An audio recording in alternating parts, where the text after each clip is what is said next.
So I have thoughts that come off on several different points on this issue. So first, there's the actual cheering for the injury, which on its face, I'd say don't do it. Don't do it because it's not the right thing to do.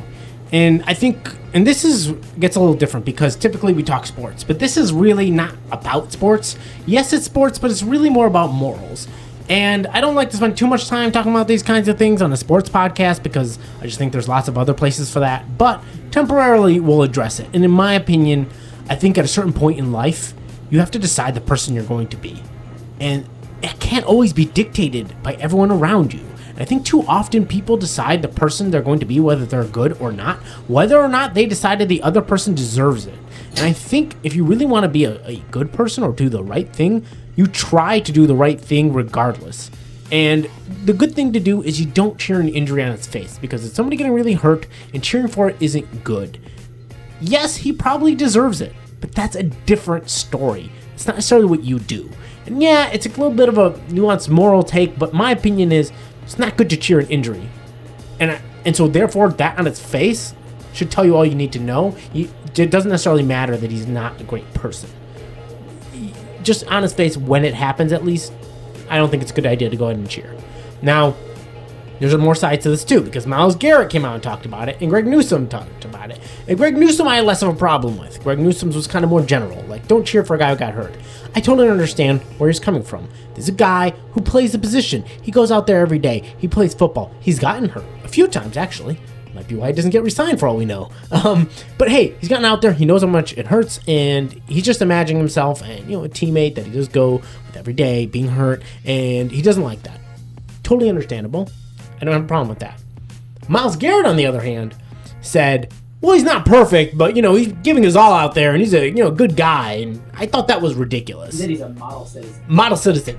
He acts like this is a guy who did everything right, and he's a great guy, and he gives to charities, and he does things right, and then one day he had a DUI. You know what I mean? It wasn't good, but, it's one of those one-time mistake kind of things. That's not what happened here. And so I thought that was egregious, quite frankly.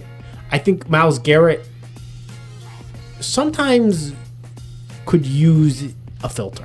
He occasionally does say things he really shouldn't say, and I think it's because he struggles with leadership. I don't think he's a natural leader.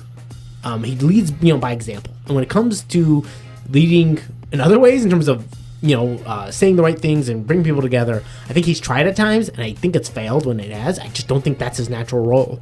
And that was not great. And so I didn't like that. I think any moral grandstanding on the side of Watson is going to come off as strange and weak. And so I thought that was poor. But lastly, I have one more thing, which is, and at times have been a little annoying to me because I feel like I've seen quite a few people that defended Watson when he came here for these things. Not people who said, I don't like Watson, but I'm not going to let him destroy my experience. I'm going to root for the Browns, and he's the quarterback, so I'm going to root for him. No problem. But people who actively defended his actions and pretended that things weren't wrong when there was a lot of evidence. People who unfortunately said rather nasty things about people who were victims. Right. And now those same people are attacking him and saying how bad of a person he is. Because in fact, they have let their opinions be shaped by what happens on the field about moral positions. Those people, no, you don't get to come out there and pretend. I seen you the whole time. You don't have a real moral position on this. You just care what happens on the field, and you act like you care about this now because it's justified to you because you don't need to justify rooting for him because he's not good on the field anymore.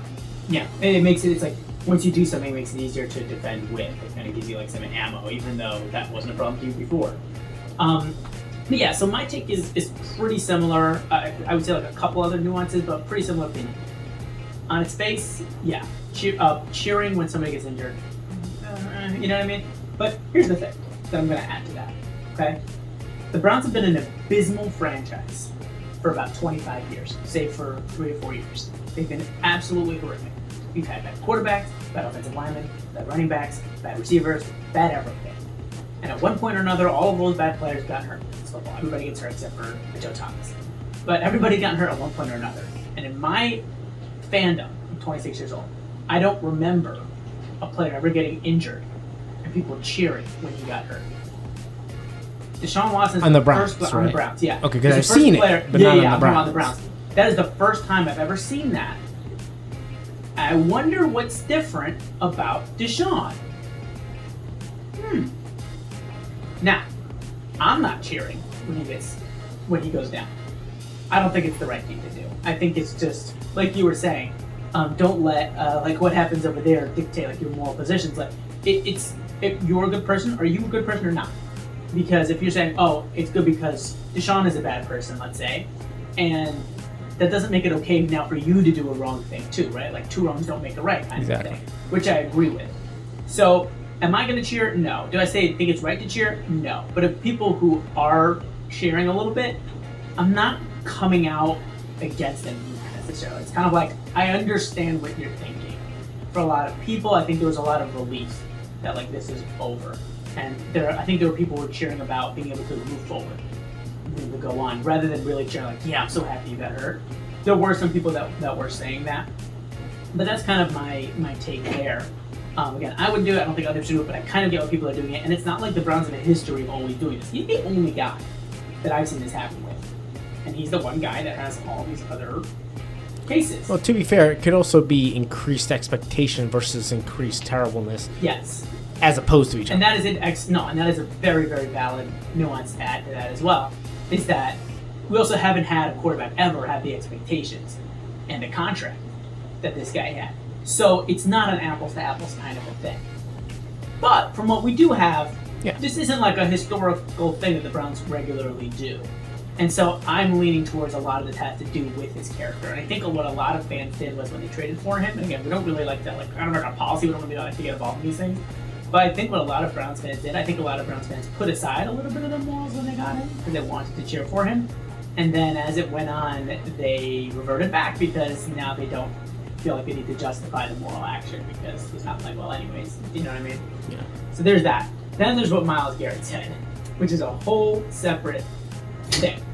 Because you could think that the Browns or fans are completely wrong in every single way.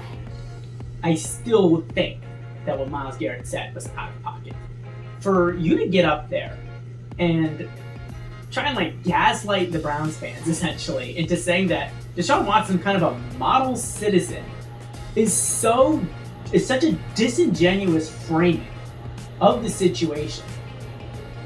Myles Garrett, first of all, not exactly a model citizen himself. I seem to recall him taking off his helmet and smacking somebody over the head with it, right? But you could classify that as a one-time thing. Yeah. Didn't he also go like 120 miles an hour, again, to a crash? Could have killed himself or somebody else. But for like Myles Garrett to come out and say, oh, he's a model citizen, try to pretend like he's never done anything wrong, and this is just so completely out of left field, is very disingenuous in my mind. I think the correct take, the expected take, is more along the lines of what we saw from Greg Newsom and some of the other guys, saying like, look, you really shouldn't do that. Okay, I can understand. But don't come out here and be like, oh, he's a model citizen. Like, that's ridiculous. And like I said, because of what I was saying before, I'm not going to come out and knock the Browns fans that were cheering, but I don't think it's right. Like, I don't think it's right, but I understand why you did it.